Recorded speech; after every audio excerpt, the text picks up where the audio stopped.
time limit today.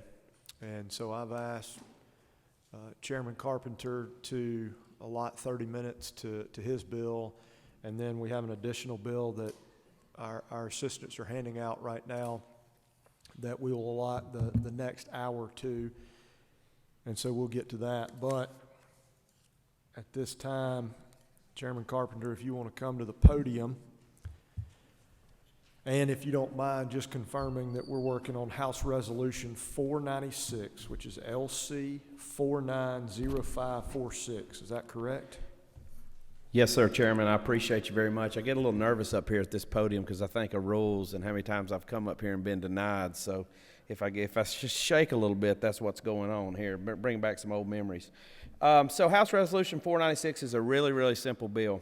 Basically, it would allow counties, if they so choose, to do elections for their school superintendents. And they would do this, obviously, first thing would have to happen, they'd have to vote on this to see if this was an option. And then their local delegation would come in and to submit a local bill to do this.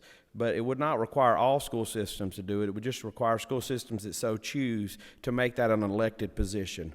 The local board would be in charge of setting the salary, the qualifications, and the duties of that school superintendent. So they would be able to control who could run, but this would allow this to go back to the voters. Just a little history from what I understand. This used to be the way it was until the early 90s. And then government decided that they wanted to take the politics out of education. And if I felt like that's what was going on currently in the state of Georgia, then I would be all for that. But unfortunately, what got me turned on to this bill was what we saw in Gwinnett County when I think probably the best school superintendent the state of Georgia has ever had, because the school board got flipped in elections, got ran out of town. And so that's what got me in charge, what got me onto this bill with another member as well. But I just felt like, unfortunately, politics is in education. And so what we need is a separation, just like we have in the House and the Senate and with the governor. We let the people vote to elect their superintendent. The people elect their school board. But that way, the school board does not control the superintendent. And so that's why I got into this bill. I'm going to read you a quote from J. Alvin Wilbanks that really sums up what I'm trying to do today. "I'll never forget who the school belongs to," says Wilbanks at a luncheon. "They don't belong to the Board of Education. They don't belong to the school administration. They belong to the people." And so that's what this bill seeks to do if a county so chooses to elect their school superintendent. And I'll be glad to take any questions. Well, Mr. Chairman, I appreciate your comments, but I do, with all respect to Superintendent Wilbanks, I don't know if he's necessarily the greatest superintendent in the history of the state of Georgia. I mean, we do have the superintendent of the year, who is previous superintendent of the year. So, well, I would say that he would be. He's a close second right there beside you, sir. Well, he's probably not going to vote for this bill anyway, so I don't have to love up on him too much. He'll remember that when it comes time for a vote, right? I think that ship's already sailed, Chairman. Try to always start us with a little humor, but let me be serious for a minute, and I apologize for not mentioning this earlier. Here's the posture that we're in on both these bills today. These are both hearing only, so I want the committee members to be aware of that, and also just the guidance that I always like to mention. We're here to ask questions of the author of the bill. We're not here to debate the bill. That could and would happen at the appropriate time if the committee so moved towards action. So I'm happy to entertain questions for the chair or of the bill author, Representative Laricchia. Thank you, Mr. Chairman.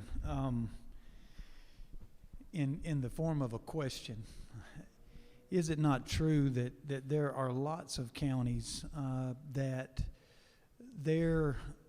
have great school systems that have superintendents that are hired by the school board members? They have great relationships. They have, high graduation rates, high excelling students that are not in favor of moving towards an elected superintendent for exactly the reason you mentioned, and that's politics. They control one of the largest budgets in the county, if not the largest, and that they have a lot of authority to hire and fire and pay people, salaries that they choose. And that has been discussed up here before, and that was one of the concerns. And again, is that not true? Yeah, absolutely, and I understand your concern. So nothing in this bill would require those counties to do that. This, obviously, I didn't go through the piece about this being a constitutional amendment, so this would have to pass with 120 votes in the House. But then the county would have to so choose through their elected officials. Obviously, you understanding that dynamic and feel like your counties are doing a good job, then nothing changes for you. You have to decide that you won't change through your elected representative, and then he would bring a local bill down. If that passed, then it would be up to the public to decide. So nothing has to change if you don't want it to change. But I think what we're finding is a superintendent only has to really be beholden to the people on that board, and the other 100,000 people in that community don't have a whole lot of say, other than when they get a chance to elect the school board. Chairman Carpenter, walk this committee through that process of assuming that this body passes this bill, the Senate, that it comes out of this building. What then happens in any county in Georgia that were to decide to pursue? How would that process work? Okay, so basically what would have to happen is we would have to pass this bill. It would have to be voted on by the public, and then you would have to drop a local bill if it passed to just like we do with any election bills, right? Like we're doing with these cityhood bills, and then the actual people of that city and county or school system would have to vote on it. And they would whether or not to do it, and then you would have the election. Okay, thank you. So just very similar to how we're doing the city hoods. Got it. Representative Evans. Thank you, Chairman, and thank you, Representative. So you described, what brought you to wanting to bring this bill to us, the change in Gwinnett. Is there any other school system in the state that has brought this issue forward? Yeah, there has been a couple of other, some of your fellow legislators that represent districts that have been concerned with some things that have happened in their school with their superintendent as well. Not mine personally. I love my folks. My brother's an educator, a principal, and I get along just fine with our folks, and they're doing a good job. But there has been some concern. Yep. So it's not a personal bill for me, other than when I heard the theory and then I saw what happened in Gwinnett, I said, shouldn't the people at least get a chance? Mm-hmm. Because I guarantee you, if you did a vote in Gwinnett with Will Banks, he would have passed. He would have got 80% of the vote, probably like a sheriff in town or anybody else, because of what he's done for that school system.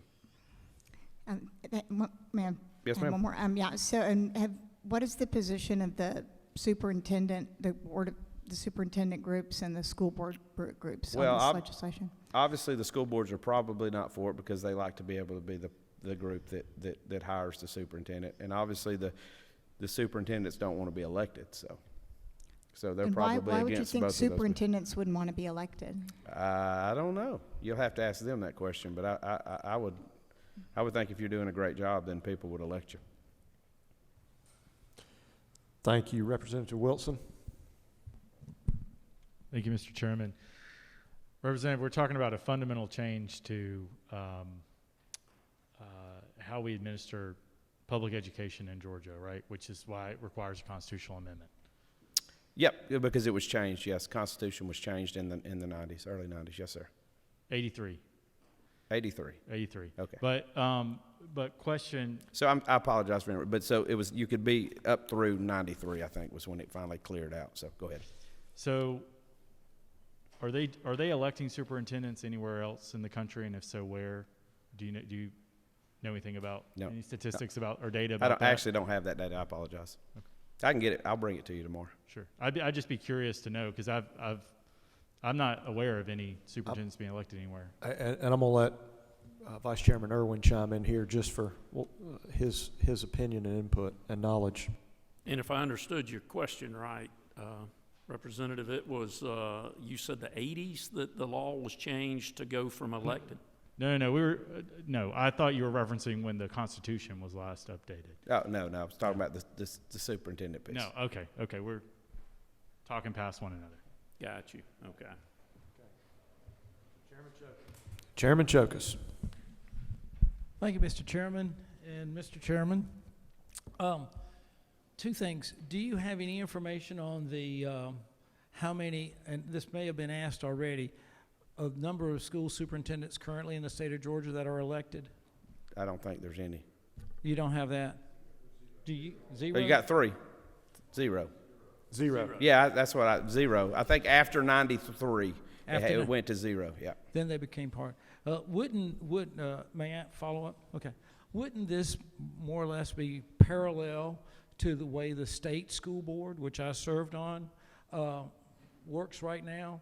We have school board members appointed by the governor instead of elected by the people, but we also have a state school superintendent who is elected by the people. So wouldn't this be very similar to the way it works at the state level? Yep, very similar structure, yes, sir.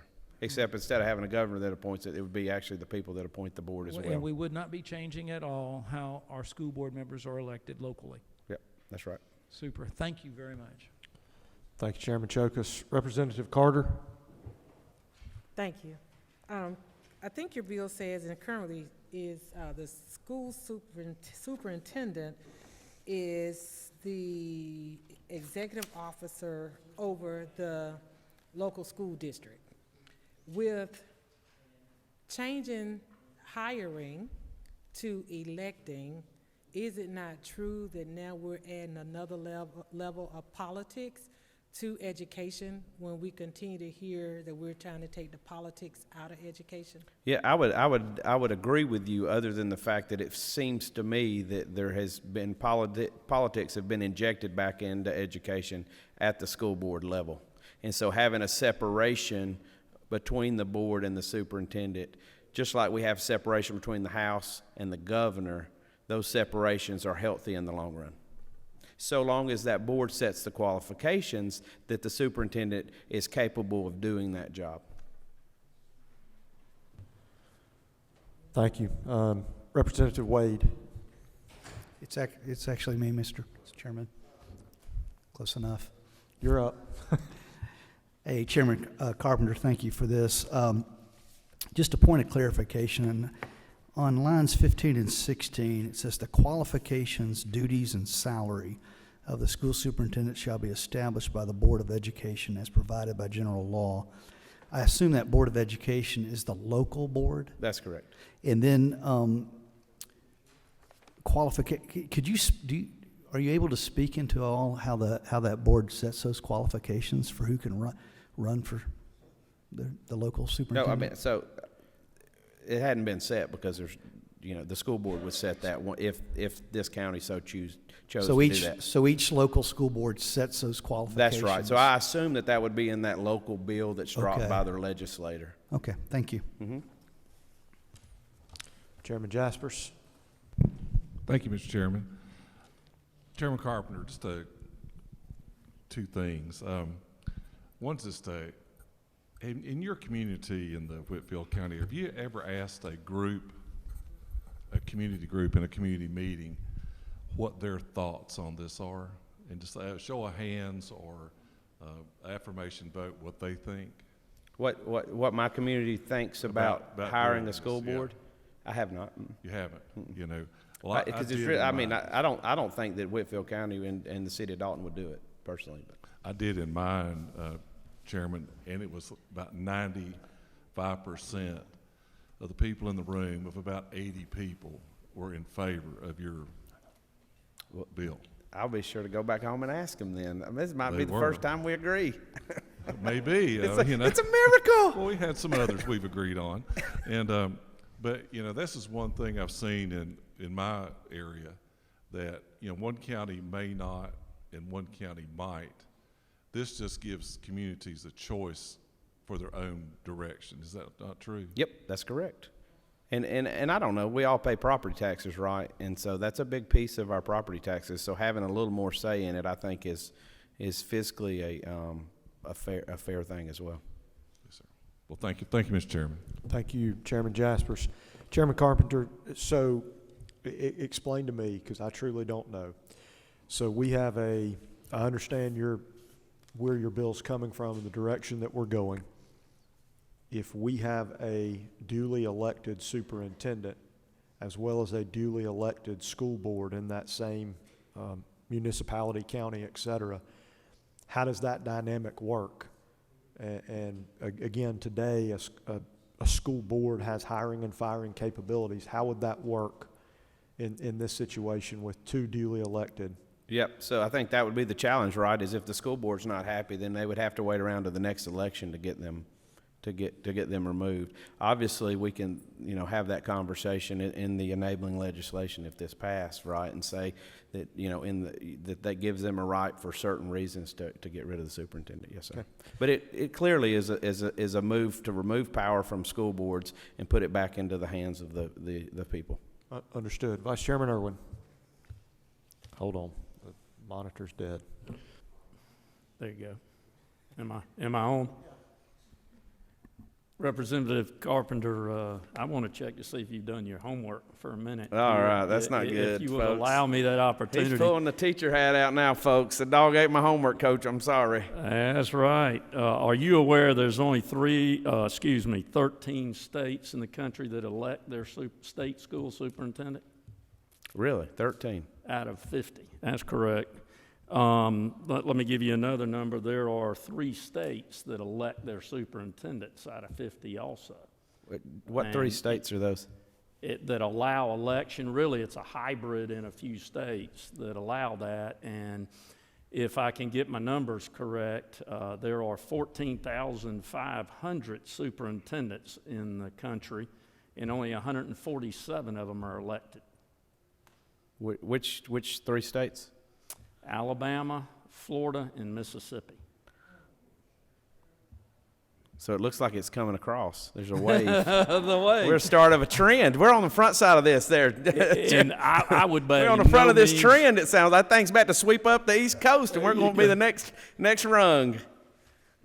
And final statement to you is I'm always for the opportunity there for the communities to have that local control and look at it. I just think it needs to be dug into and the homework done at what has been done in the past, what was successful. Fair enough. Thank you. Representative LaRicchia. Thank you, Mr. Chairman. Sorry about that. I just texted one of my counties, and I'm curious that Mr. Irwin may know the answer, but I think there are counties that elect a school board chairman at large, that they elect board members in districts, but they elect a school board chairperson in the whole county. And to me, that sounds like and again, Mr. Chairman, with all due respect, this is not a debate. I'm just kind of thinking out loud. You absolutely add back a level of politics, because I give you an example, and I don't mind saying this on camera. My son went to get lunch off campus the other day, got suspended. Dad's a state rep. Well, I'm totally in agreement with that. Send him home. But I could have been one of those parents that blamed it on the school, not the child. I could make it hard for a superintendent in my area. Everybody don't love me, but a lot of them do. You know what I'm saying? You really, I think you're getting into a very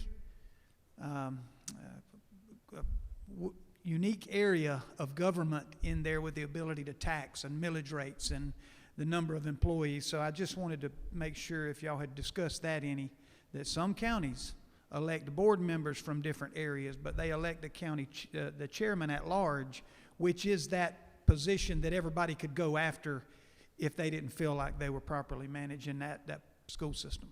Okay. Yeah, I'm familiar with that, absolutely. Thank you, Representative LaRicchia. And Chairman Carpenter, I want to work with you on this. I have a couple of questions that really fall more into legislative council kind of land. Sure, absolutely. Does this have to be in there? So I'd love to work with you and Representative Scoggins on this, so that we may have a chance to bring this back before the committee in the future, if you're agreeable to that. Yeah, absolutely. Okay. I see no other questions from the committee. Going once, twice. Sold. Thank you very much. Thank you. Thanks for having us. Absolutely. And you even yielded some of your time back. Representative Wade's going to appreciate that.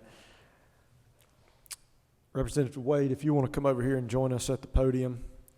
Ladies and gentlemen of the committee, and to Chairman Nix and Representative Hill online, you should have before you House Bill 1084.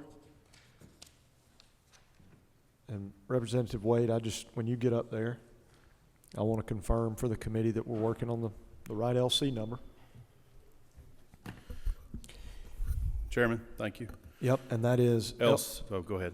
LC 490827 by substitute. That's correct. And if you'll just give a moment to get everything handed out. So, committee members, again, we'll have a hard stop at 4:30 today, and this is a hearing only. Representative Wade's bill was heard in subcommittee earlier today, and the committee recommends that this bill do pass. So with that, Representative Wade, the floor and the microphone are yours. All right. Thank you very much, Chairman, colleagues, and to those that are here attending from the public. I appreciate your presence and your engagement in this discussion.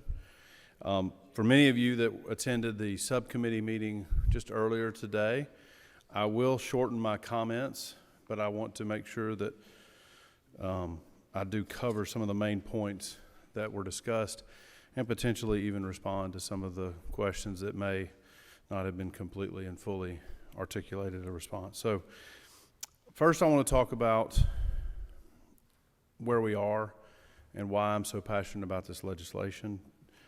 Ultimately, we all need to understand that in the educational world today, the center of this issue is children. It's not adults. I shared with the subcommittee some current data as well as articulating that this bill is not going to prevent the teaching of some of the dark days of our nation's history as well as the history of the world. I shared some data about modern day slavery, where over 40 million human beings are currently living in the status of modern day slavery. I also shared with the committee members of the importance that teachers, administrators, and parents and grandparents, guardians have in the success for their students' life. And that we need to make sure that we provide opportunities that when there are difficult discussions and there are issues that the national media wants to continue to divide our nation based on the issue of race, that we make sure that the school system and the classroom is a place in which each and every single child is completely and totally supported based on the opportunity that they have just by being in existence. We do not need to allow for the idea that children are somehow superior or inferior to one another based on the color of their skin.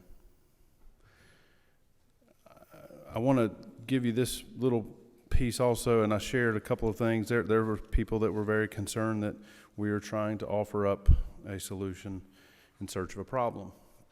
I provided each of the committee members here today evidence that has been noted by state and local media of incidents that have happened in our state. So this is not something that is just made up. I also want to let you notice and discuss, and I'm open to questions from the committee members about where we are as a country and how can we make sure that children are encouraged no matter the background that they come from, and empower teachers to be able to be protected when there are difficult situations, but parents have concerns. We've all experienced an unprecedented 24 months. I wasn't in this chamber 2 years ago. I was a local school board chairman. I care passionately about teachers. I'm a son of 2 teachers. My wife is a 20-year career educator who has taught first grade, 5th grade, special needs students, gifted students. She was a special ed director for a middle school, and she's now an assistant principal. We have 2 children. My daughter is a 2nd grader, and my son is a kindergartner. They experienced, my daughter, her class, and all the 2nd graders in this state experienced the shock of their life as kindergartners in March of 2020. You know what my daughter missed the most? She missed her teacher. She loved her teacher. But you know what she missed the most? Her friends. All of them. I want us to try to address this issue and review it through the eyes of a child and how they come into this world. So I will read this, and then we'll open it up for questions. Colleagues, I am presenting this as a substitute for the Protect Students First Act. I want you to know my heart, that this is about children and making sure that we protect them. I do believe a quality education is the foundation of our future for kids in our state. For millions of young Georgians, the entire trajectory of their lives is molded in the classroom. I believe as policymakers, it's our responsibility to ensure students are given the tools necessary to succeed in a safe, welcoming, and informative environment. And that's why I've joined many fellow legislators to the call to action from parents and community members who have concerns and want to make sure that they have a seat at the table. And I acknowledge that in most school systems in our state, that probably occurs. But a lot of parents aren't aware of the processes. They're not always skilled to know exactly how to navigate difficult situations. This bill will try to help address to ensure that all parents and teachers and administrators are equal partners to address concerns when they arise, such as the evidence that I've provided today. There are also folks here that have, not here, but in the world, that have partisan agendas that want to continue to divide our students along political lines, promoting the idea to teach them that they oppress their fellow classmates solely because of the color of their skin, and that students' character should not be judged by their actions, their words, but somehow go back to judging people based on their race. This approach is dangerous and wrong. We all have seen and heard the extreme and loud voices of the extremes on both sides of this issue as parties and, honestly, fundraisers want to try to make headlines and generate revenue. Think about this as a child. If you have a child or if you have a grandchild, think about this. They're watching. We sing a little song in my home, "Oh, be careful, little eyes, what you see," right? Many of you may know that reference. They're seeing us as adults not figure out a way to be more unified. This Protect Students First Act, which is before you, will ensure that each and every student in Georgia is treated with dignity and respect, and their education is provided to them free from any divisive ideology. We also protect the academic freedom and free speech rights of our faculty and staff and students. It does encourage training that enhances learning about different cultures and promotes mutual respect and tolerance of different viewpoints. I know that there are some in the media and maybe even some in this room that believe differently, but I believe that we have, through input from the current Department of Education as well as Superintendent Woods, from organizations like GSBA, GSSA, GALE, GAE, and others, parent groups, former superintendents. I talked to one of my best teachers, my mom, this morning before I came in. I didn't share this in subcommittee, but my mom and my dad were married in the summer of '69, and they were both educators in Decatur. And they remember and raised my brother and myself to follow after the greatness of the ideas that Martin Luther King fought and died for. I believe that his approach would be the best approach as we face these issues. But remember, this is not going to prevent teachers from teaching about the divisiveness of the past. There is specific language in this bill that has been tailored to ensure that they will have their academic freedom to discuss things. What this bill does is define divisive concepts so as to ensure that children are not used as pawns for any political ideology to take over the classroom. I do believe if you'll read this bill thoughtfully and considerately, I've tried to listen to every person that has contacted me. I've reached out to people that I knew did not agree with this bill early on because I want their feedback.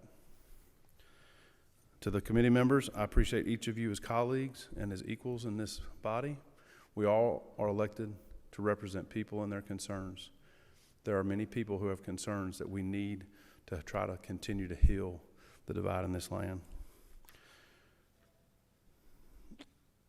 And I want to talk about the process as it relates to people have concerns about teachers being attacked or principals being made as decision makers that could continue to cause a divide. I believe the process that's outlined in this bill will actually help cool difficult situations.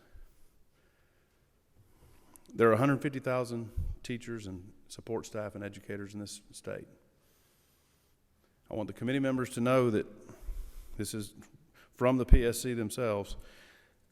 During the period of December of 2020 through December of 2021, unfortunately, through an existing process in law, 83 educators lost their certificates, meaning they did something in the classroom or in their job that went against the rules of this state, or even, in some cases, their local design rules. 83 is a very, very small number.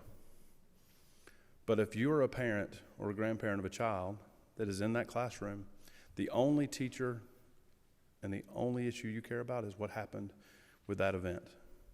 I too believe that the issues that people are concerned that this is going to cause an influx of calls to the principal to say that, hey, we've got this divisive concept, or we've got this teacher.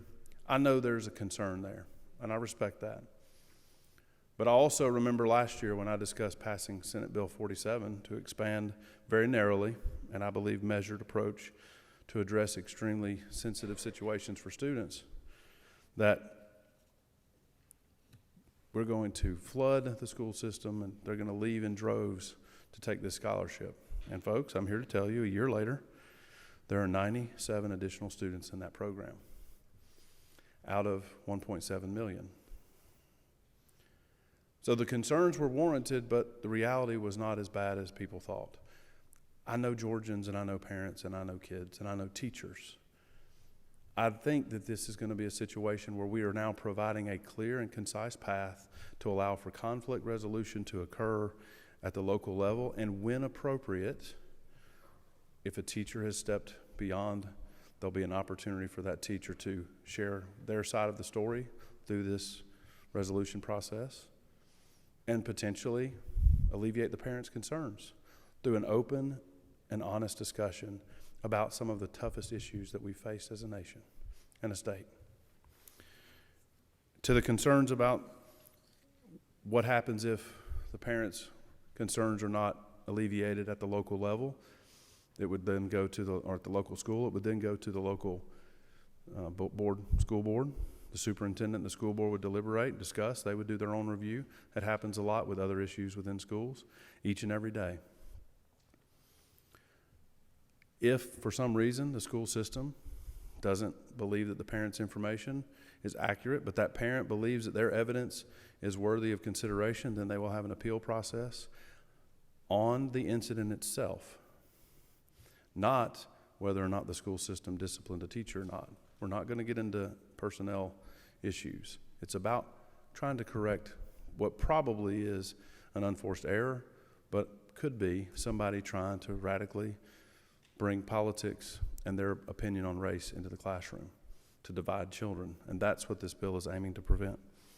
But ultimately, the parent will have a final step to go to the state board, and the state board would review. They would allow the State Department of Education to come and do a review process to determine. And if there are findings and the state board agrees that the parents' concerns were warranted and accurate, through a corrective action plan, they would ask the school superintendent and the school board to accept the corrective action. And there's a time frame laid out to do that. If and only if that school board refuses to accept the recommendation of the State Board of Education, then and only then would specific, targeted, related to the incident, would strategic waivers or charter school system waivers potentially be called into question. So very narrowly focused, to try to focus at the root of the issue, because generally speaking it is, and I believe in this state we do not have a systemic issue yet, but I want to prevent it, because I've only seen over the last 8 years as a parent, because I'll tell you, on October 3rd, 2013, it wasn't about me anymore. That little girl that came into the world changed my entire focus.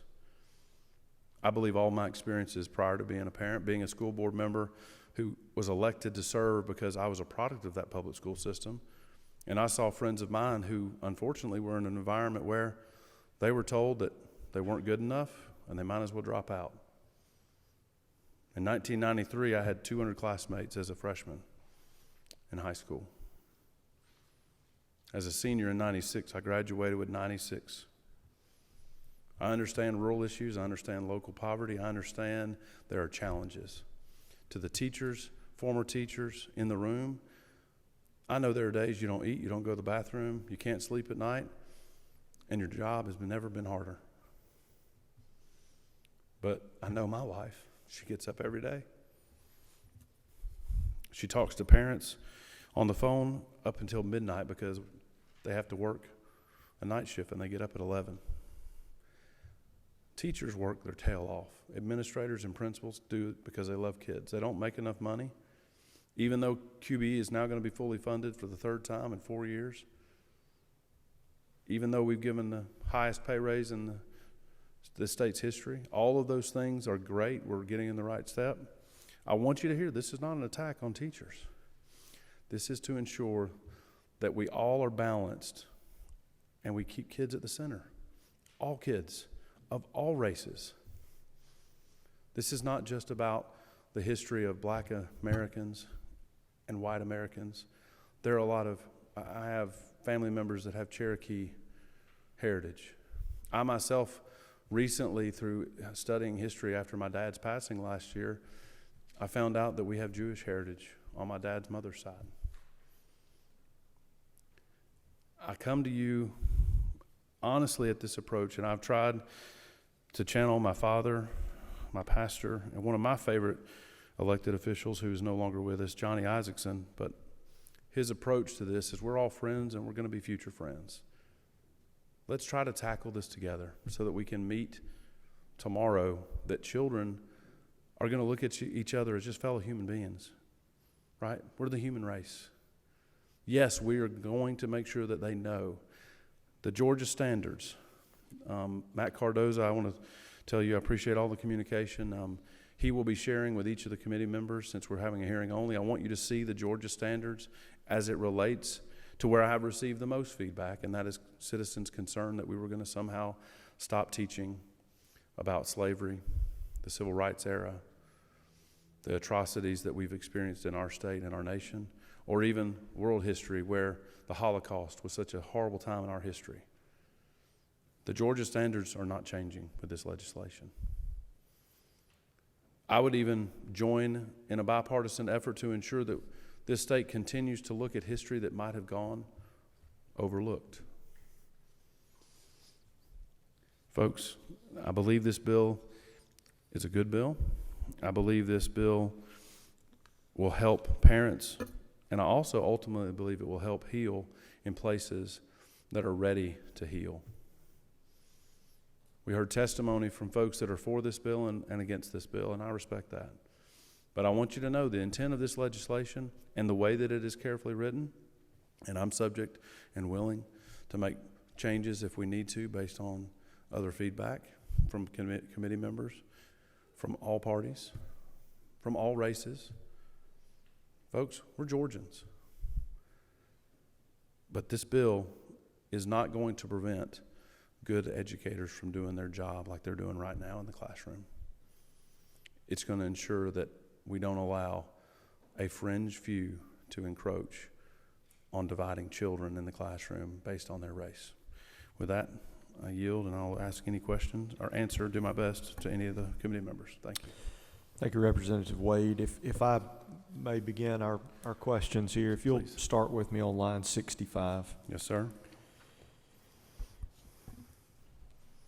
One of the comments that I've heard most often is, how does this impact, and I'm going to just use the language in your bill, the free expression and freedom of expression. So could you speak to line 65 and what this bill does and does not do? Certainly. So if you'll notice on line 63, this is the part of and I'm not a lawyer, so I will say I'm still learning legislative language. Michael Walker and my wife said, my goodness, I don't know which Walker you're talking to. My son is Walker, and Michael Walker has been on my phone often, so he has done a good job of helping me with this.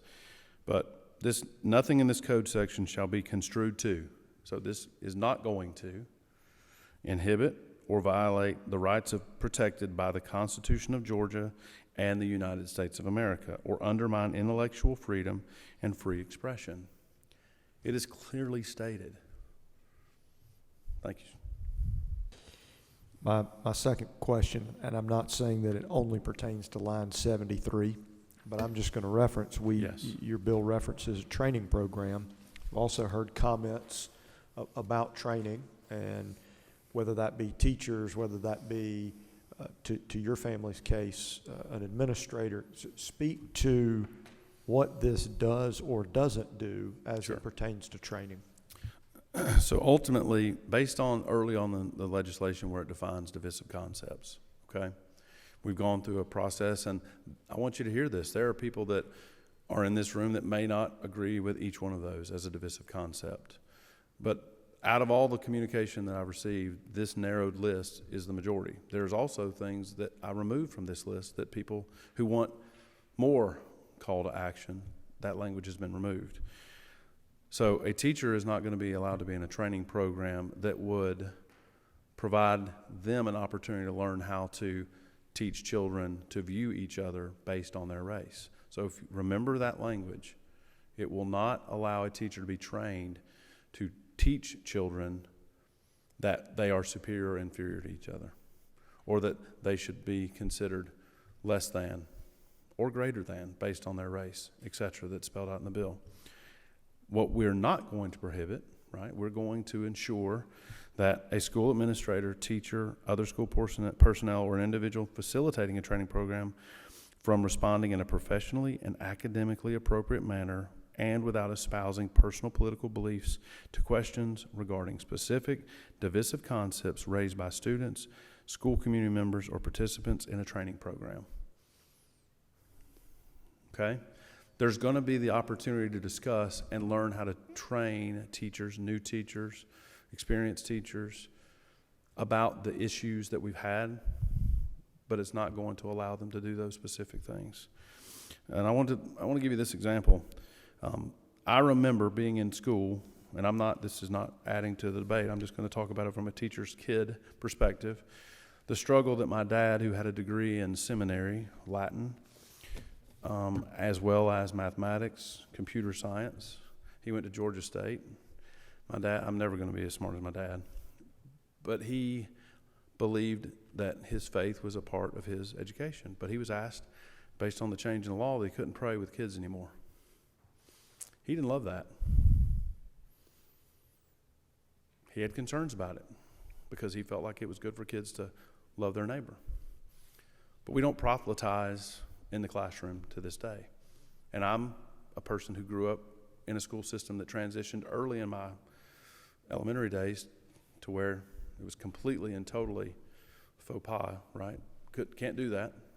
You're proselytizing. You're not allowed to do that in the school. And communities, some embraced it immediately, some struggled with it, some finally accepted it. But we also shouldn't allow the proselytizing of a political ideology in the classroom.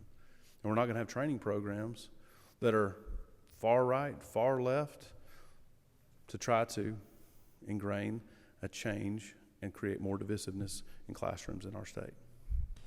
Thank you very much. Representative Wilson.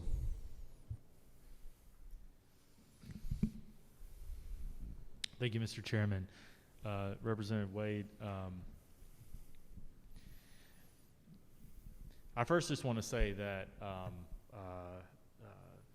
that I respect you as a colleague, and I do think that your intent here is sincere.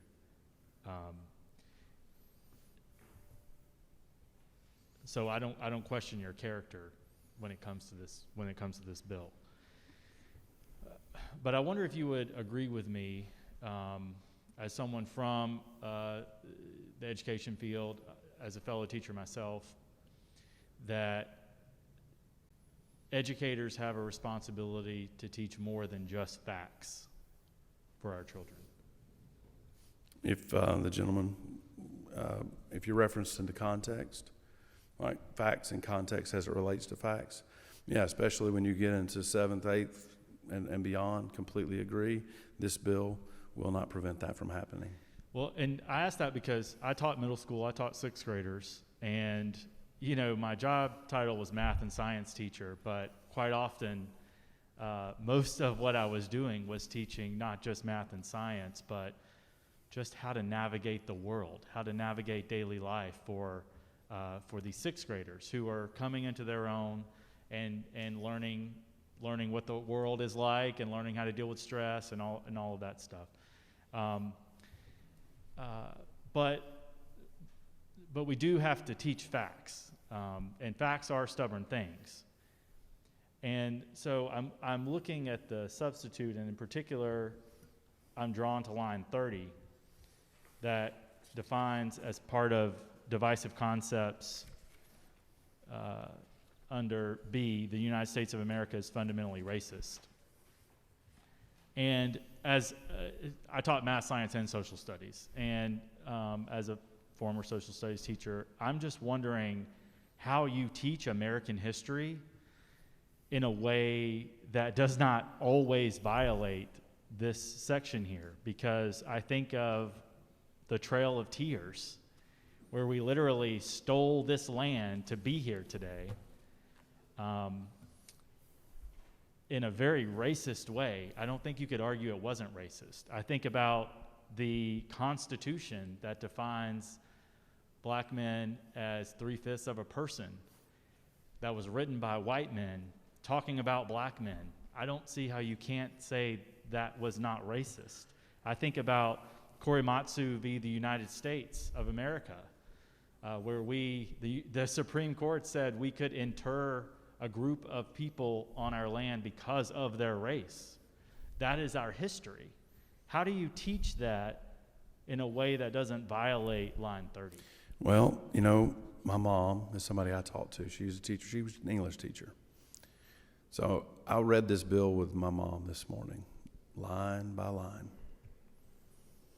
And she reminded me that a lot of times the media in the world forgets the difference between very, very short and simple words.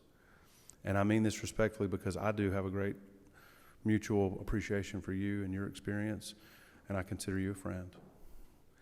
Is and was are two very different things. And I want you to hear me when I say this. That is what I think people are missing about this legislation. Nothing in this legislation tells us that we can't talk about the racist events in the past. Nothing even can prevent the discussion of racism that exists today in this world. But I believe as a country tries to heal from the past, and after reading and studying about this issue, when I had an experience in 2004 when I went with my wife to Poland, and I had friends that were African American, Asian, Hispanic in high school, played basketball. I actually was pretty decent and got to travel a little bit playing on a travel team, and had friends of all races. And we would talk about this issue as friends. I'm a Gen Xer. Nobody talks about us. We're not popular. But we kind of figured it out on the ball court. And I didn't say that they didn't have certain situations tougher, right? I really think as legislators, words matter. As Americans, Georgians, people that communicate, when we have conversations, words matter. And facts are stubborn things. And I literally and intentionally used the term is, and there were people that wanted me to use the word was. And I emphatically told them, respectfully, no. There have been racist situations in our country. And we had a person testify who said, you know what, in America today, there are racists of every race. There are people that hate each other based on the color of another person's skin. But we are all colleagues. You know, I grew up being taught about my mom and dad being in the middle of a city that was too busy to hate, right? And that we truly live in a state that is too great to hate. So people may have a philosophical disagreement with me using is versus was. I respect that. But ultimately, we as Americans, I believe now as a country, we have come a long way to address the sins of the past. And I have a personal faith belief that here on this earth, we're a fallen people, and we will never be able to completely make up for the past. We can only do what we can do today. And my goal is to ensure that every single child of every single race is never put in a position by anybody, inadvertently or on purpose, to believe that somehow that they are inferior or superior to each other. I appreciate your careful use of the word "is" there. I do worry that because of the system we have of who gets to interpret that the amount of care that you've taken to use that word might not be used to interpret it. But that leads me to my second question is line 43 through 44, which I have the same concern over. It defines race scapegoating as meaning assigning fault, blame, or bias to a race or to an individual of a particular race because of his or her race. And my question specifically is about the incidents that I mentioned, the Trail of Tears, the Constitution defining a black man as 3/5 of a person, and the Supreme Court saying we can inter people based on their race. That was those are three clear incidents of one race because they are of that one race, objectifying another race because they are of that race. How do you teach that without triggering this definition of race? The only trigger that would occur, respectfully, would be if a teacher says that a child that is in a K-12 setting in a Georgia school or a charter school is at fault, blame, bias, because of the color of their skin as they sit there in the classroom in 2022, and going forward. Can you point me to that, where that is in here? I'm happy to have legislative counsel try to clarify. I'm open if there is a need for legislative language change, but ultimately, it's talking about assigning fault and blame, remember, to students in the classroom. This is not talking about the fact that there may have been certain races that made decisions. I mean, I had a really good conversation with a history professor, and he said, all right, and he actually told me, he said, I struggle with race issues in my class. I didn't even know the guy, South Georgia. Called me up on the weekend, and I'm bad about answering my phone if it rings. We talked, and he said, you know, I teach about Egypt. I love it, you know. How do I teach what the Egyptians did to the Hebrews? How do I teach that? I'm going to be, he had pulled up a little slightly, we had 14 edits on this bill, so we've been working on it. And so it was a slightly different, and he helped me understand, all right, I'm with you now. At first he had the same concern. He also is one that was concerned about is versus was. And is very important. And in this setting, it is not talking about the past. And as Chairman Dubnik asked about when you're teaching these things, you know, there are teachers in this country, and the media loves to use the term CRT. Both sides have concerns. People have beliefs. It's a theory in a law class. That's fine. Teachers are not going to be in violation of this law if they say the word CRT, okay? But if they decide that their classroom needs to be completely taught through that lens, then a parent has a concern, they're going to be able to raise their hand and say, hey, can we talk about this? Let's reason together. That's my approach on most anything, especially the most difficult conversations, like when my 8-year-old told me she wants to go on a date, which is not happening. Last question. So, is that, I really think we got to remember the context of, we're not saying we can't talk about the past or teach about the past. We can't subscribe blame to current students just because they happen to be a certain race. I appreciate you sharing with us that that's your intent.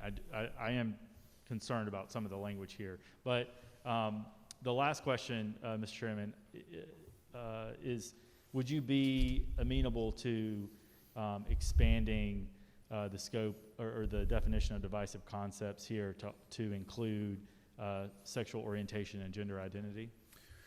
Well, I'm not necessarily, nobody's asked me that question.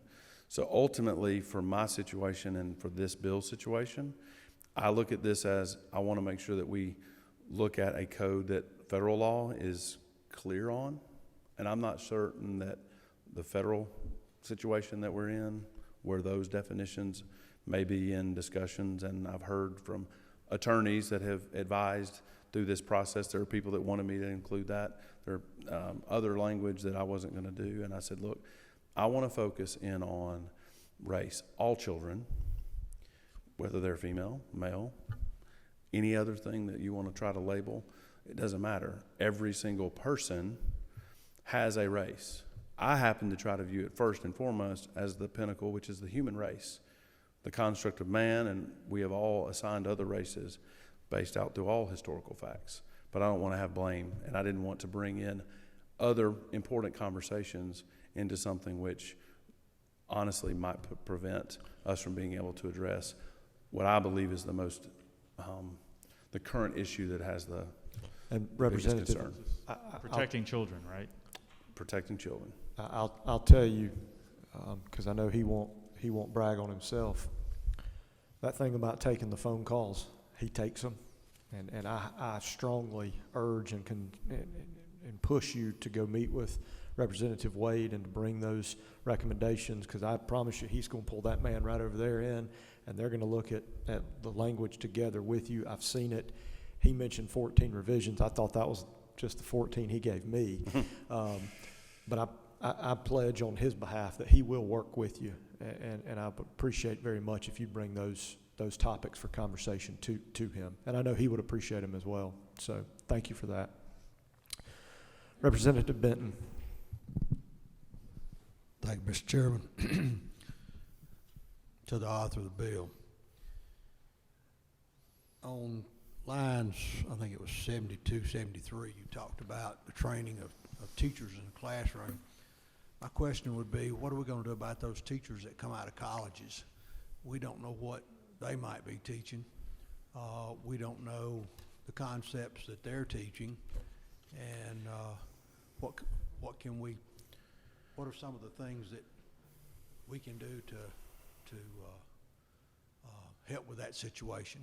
Sure. So what I would say is similar to my response to Representative Wilson would be, I think that the training of teachers is something that I do believe largely as teachers enter the classroom and the workforce. I know as a school board member, I remember that our new teachers for 3 years had a mentor, and they would work with them. And in some cases, through our review process, many of you may be familiar with terms like leaks and TEAKS, which are the evaluation tools. I think there's an honest conversation that can be had with local school superintendents, working with organizations like GSBA, GSSA, and GAE and others, to say, okay, are there areas of our training programs that we need to address related to any topic, right? Do we need to update those? I think a separate discussion, if that becomes an issue. But ultimately, I think what would happen is this bill would, if this becomes law, then education and schools are going to realize, hey, if you're going to be going in a K-12 setting, we've got phenomenal colleges and universities that I think will have an opportunity to include that in their training. So I want to be very careful, because this is an area in which we know the vast majority of teachers do their job extremely well each and every day. Sometimes they make a mishap.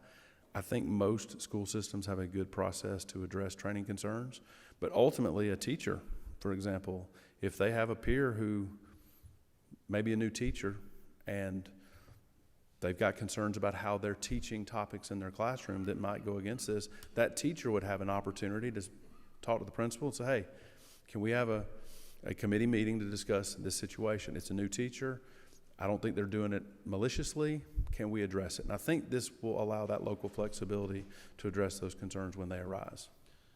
One follow-up, Mr. Chairman. I want to ask, my question deals with a comment that was made a while ago about how that the racism in this country, that what we did to the Indians, what we did to the blacks, what we did to the Japanese during World War. But wouldn't you say that it's true that every war that's ever been fought and every conquest that's ever been made, racism was at the bottom of all of it? And so if you teach about any of it, you're teaching those concepts. So and when I was teaching, I taught about all that stuff.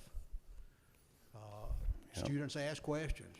You cannot, if a student asks a question, not tell them the truth, because they know when you're jiving them. The students of Georgia are a lot smarter than some people give them credit. I agree. So I just wanted to make that comment that, all these wars that we talk about in history and stuff, there's race there somewhere, whether it's against the Indians or whether it was the British against the French or the French against the Germans or Attila the Hun against everybody. He conquered. So Right. thank you. Thank you. Thank you. Representative Wynn? Thank you, Mr. Chair. Representative, I have some similar questions to some of the things that Representative Wilson brought up. And to give you a little bit of background, I did work in public schools in Atlanta and DeKalb for 10 years doing after-school programming and spent time in the classroom with kids every single week for a decade. And line 30 specifically, I know that you discussed that already, the is versus was. When it comes to current events, it is really important for students to have a safe space to talk about them. I Right. agree. And so some of the current events that have occurred that would impact children in the public school system, because we do know that the majority of children in public schools are children of color, right? So how would an educator be able to have an honest conversation about a current event like the killing of George Floyd if he or she has black students in the classroom and they want to know why black men are disproportionately killed by law enforcement? I mean, that's a fact. Would you like me to answer the question? Yes, Okay, I do. I want to make sure you were finished. So, number one, first, I appreciate your question, and I appreciate our dialogue the other day on this, and I'm glad that you've had an opportunity to review it. So, if you'll go with me to line 85 on page 4. So, this is in the area of the bill that will ensure that we do not, this is what the bill will not do. We will not prohibit the use of curricula that addresses the topics of slavery, racial oppression, racial segregation, or racial discrimination, including topics relating to enactment and enforcement of laws resulting in racial oppression, segregation, and discrimination in professional and academically appropriate manner and without espousing personal political beliefs. So teachers are still going to have the opportunity to teach, and they're going to be able to discuss the issues of the day. As I articulated earlier, and I would argue that there will be something that has happened in this state that may make the news tonight that none of us are aware of because we're sitting in this, and it may be the next topic of discussion in current events, especially in high schools in this state. This bill will not limit the opportunity for dialogue and discussion. What this bill is going to do is to ensure that an individual teacher, and I'm going to give you an example. I did not share this in subcommittee because I do not want to pick on my local community because I love them, but we're not perfect. And I won't go into any exact details, but we had an issue in our community in which a teacher tried to address the issue of the KKK and the issue of slavery by making every white male in the class dress up as KKK members, and every girl and other person in the room of color or not of color, white girls, wear outfits or be in a position where they look like they were slaves. And literally went through, this was not a drama class, this was not a play. This was a teacher who was, I believe she thought she was trying to make them have that aha moment that I experienced when I went to Poland and saw Auschwitz and Birkenau, talked to people who were fortunate to be on this earth because their family member happened to survive.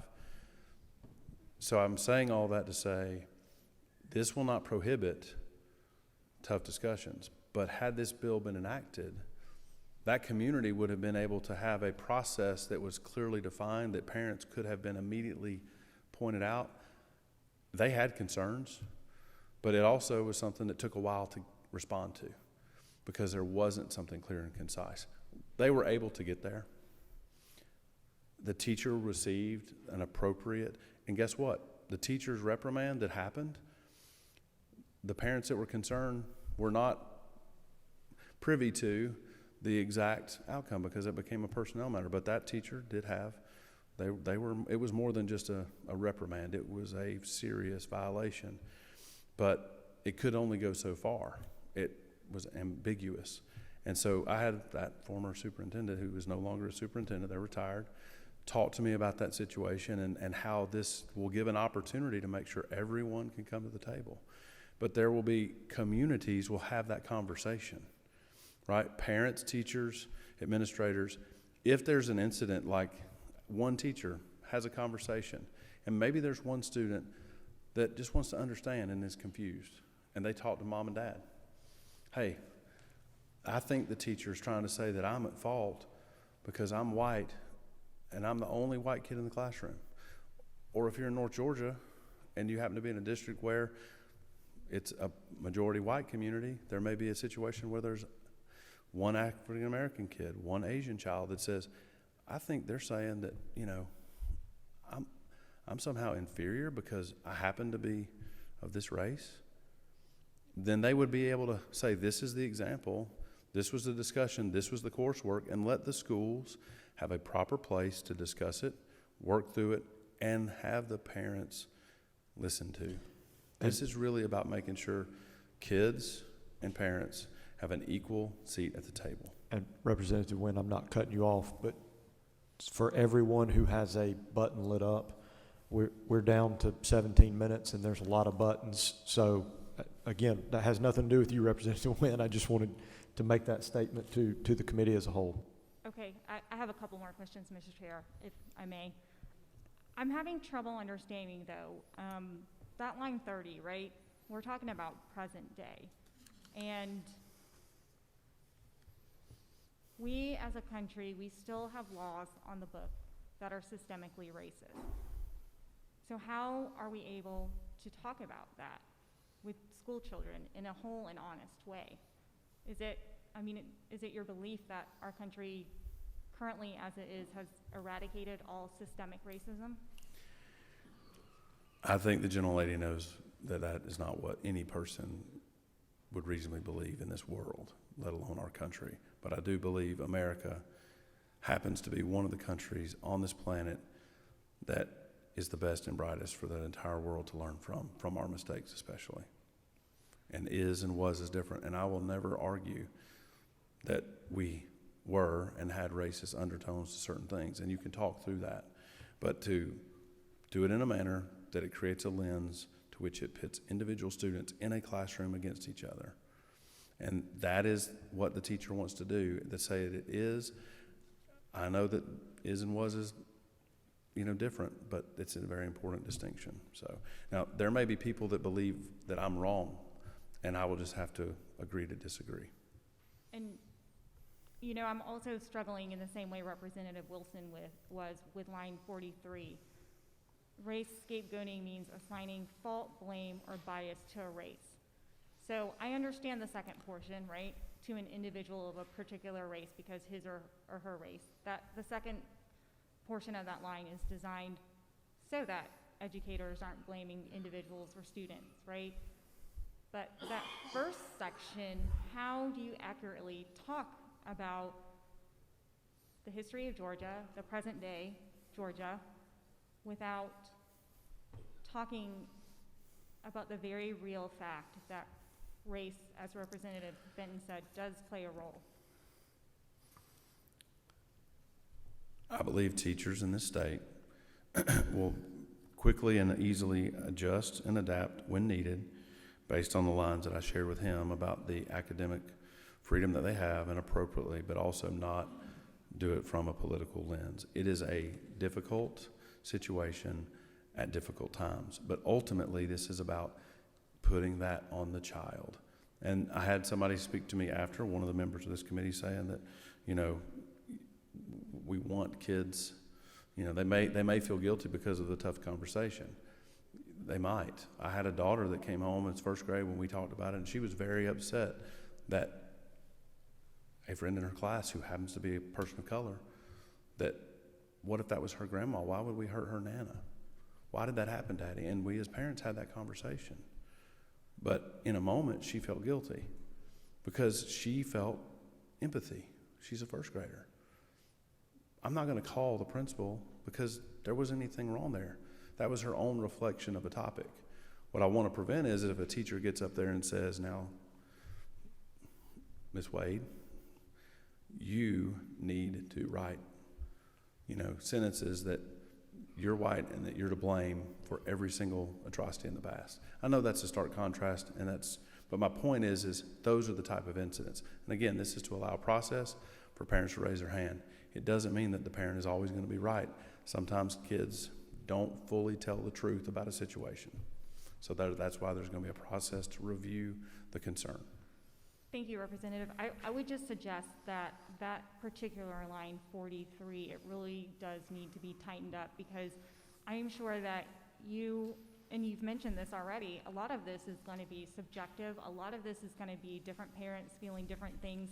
It's going to put educators in a really tight spot and create a chilling effect, because they're going to be worried about getting disciplined, getting fired. And when we have legislation that is not very tight in the language, there are unintended consequences that I don't believe that you want to see happen.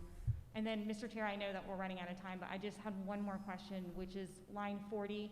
Can you define meritocracies?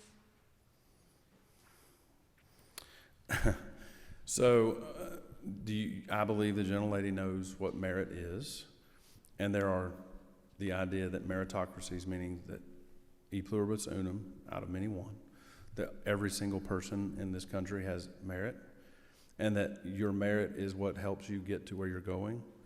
I don't think I need to, as a legislator, define meritocracies, but if you would like to discuss that with legal counsel, I'm open to that consideration. Let's talk via email or communicate.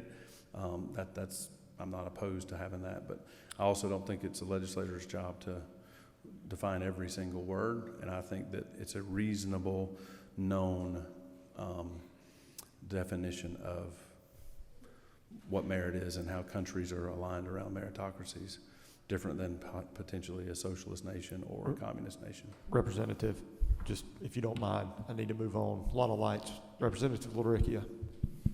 Thank you, Mr. Chairman. Thank you for the bill, and I certainly appreciate your hard work and the intent of the legislation. But as I sit here and listen, I've heard the comment that facts are stubborn things, regardless of our passions and our inclinations and those kinds of things. But I worry that if a General Assembly or a legislature tries to put into law all of the little things that you can and can't talk about in a classroom, then you're covering over with a shadow what really might be still happening in the hearts of people. They just can't talk about it. And you're kicking that can down the road. And I say this respectfully with Democrat friends that are sitting in here. We've already talked about electing school boards. This wouldn't happen in my county. You think I run a hard election running for this seat? I'd beat every board member in Douglas if some of the things were happening in Coffee County that are happening around this country. So there's a part of me that just wants people to keep making mistakes and keep messing up. And again, I say this respectfully, but you're fixing to see a wave of Democrats get beat in elections like you've never seen because of some of the conversation of vaccine mandates and CRT and these things. They're just not being completely honest about what's really happening in communities in the world. Has that been talked about any? That we want free speech. We talk about that as Republicans, and we fight for freedom and free speech. But we bring legislation that may somehow limit parts of what you can talk about, even if they're wrong, you know, even if the facts aren't correct. And I worry about that a little bit. Well, I appreciate the gentleman's concern. So ultimately, I don't believe that what this bill is going to do is to stifle conversations about difficult issues, or to, as you said, allow individuals to, and you'll have to explain to me a little bit, but about making mistakes, maybe pushing the envelope too far on their political ideology, if I'm interpreting that correctly. What this is to ensure is that it is happening, and it may not be happening at a systemic level, but it is happening on occasion. And I believe because of the call to action from parents that they do want to be heard. And for me, this is about making sure that the parent, the teacher, there is no difference between them. They're all sitting at a round table, and that child is in the center of the table. And that's their focus. And how do we get through this? How do we make sure that we don't allow divisive concepts? Because at some point, we've seen what happened during the summer. And I want people, this is me, my heart talking. What happened in the streets during the middle of a pandemic when people were burning private property and people lost lives was completely and totally unacceptable. When people did the same thing on January 6th, it was completely and totally, it was ridiculous. It is unlawful. The rule of law should apply to all of us. And I believe that there's a process going forth. But the media wants to try to spin things in a different way. And kids are asking questions. How do we deal with that? How do we talk about it? We can talk about it, but we don't need to subscribe blame. And ultimately, I believe the way that I've approached this is to define the things that maybe not every single American will agree with, but the most and the vast majority will agree that these are divisive concepts and this is how we should address these to ensure that we're not allowing that to encroach in the classroom setting. Teachers are going to be okay. I think there's a fear, just like there are parents that have fears. And I'm trying to balance those two concerns with something that's reasonable and defines a process so that we can have the opportunity to take some really tough situations and let folks address them locally. And in the small chance that it can't be handled locally, then there's a process for that parent to be heard. And it's also, I think, thoughtful and reasonable. Thank you. Monitor's frozen again. Committee, we have 6 minutes left. We have 3 lights. All I ask is that you be respectful of that and your peers and colleagues. Representative Evans. Thank you, Chairman. Thank you, Representative, for bringing this bill. I want to know, first of all, where did your definition of from these divisive concepts, where did they come from? Through discussions with probably about 11 different advocacy groups, as well as some attorneys that have been dealing with this type of issue. There's other states that have had similar legislation, so I'm sure that they have sourced that information from other places. But again, I went through a process personally of reading them, discussing it with folks, and narrowing it down to these. Thank you. I was looking for the term current events. I know previous versions of other bills have had that. Is there a term current events anywhere in this legislation? I'll have to defer legislative counsel, but it definitely is the intent to ensure that, I don't know that current events has to be in there because it's a part of teaching and it's a part of the Georgia standards, and we're not touching Georgia standards, but I'm happy to consider. So we're not prohibiting talking about current events in this. But No. I would like to know, just to make sure in scanning it, I didn't see it. We are not preventing that. It's not. And Representative Evans, we'll allow our counsel to comment on that and get that answer to you just in the interest of time. And then I wanted to walk through the complaint process, but I guess I'll need to do that. Let you and I talk since it's a I hearing am only. concerned about the complaint process and the culture that might create in our schools. So I do want to walk through that with you. I will say this, there are complaint processes that every single administrator in this state, and there's some in this room that have experienced. Most schools have it down pat. This is to try to align this issue so that parents have a clear understanding that they have a seat at the table. I've had more parents contact me saying that they did not know that they had an opportunity to address those kind of concerns in a systematic, informative process. Thank you. Representative Carter. Hold on. Screen's frozen.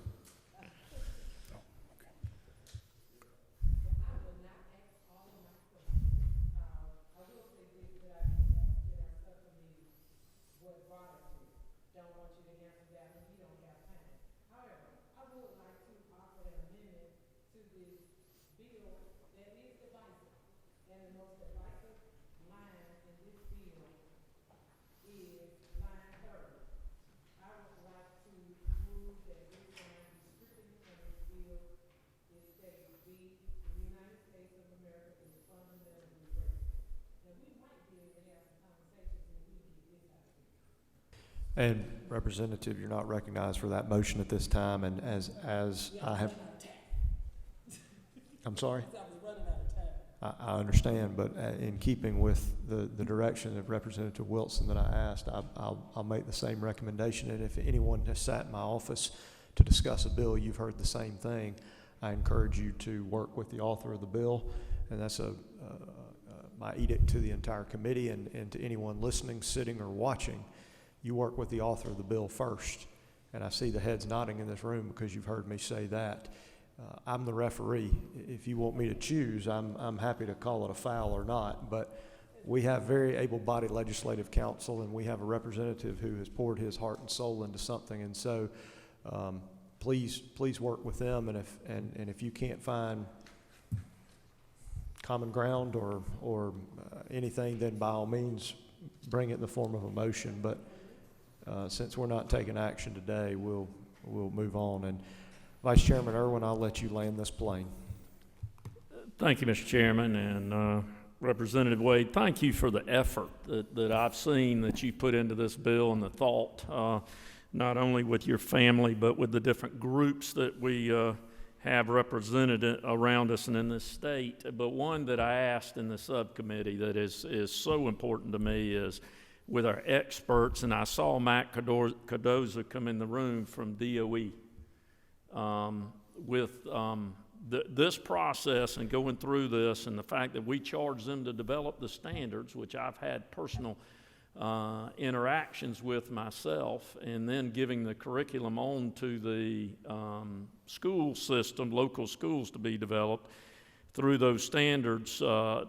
Walk me through that process with the DOE and you. Sure. So I do appreciate Matt Cardoza being here and the DOE staff. We worked, I don't know how many iterations together specifically with concerns and comments and thoughts and discussion, but I would say an exhaustive collective 6, 7, 8 hours probably. And that may be short. Matt might say more like 20.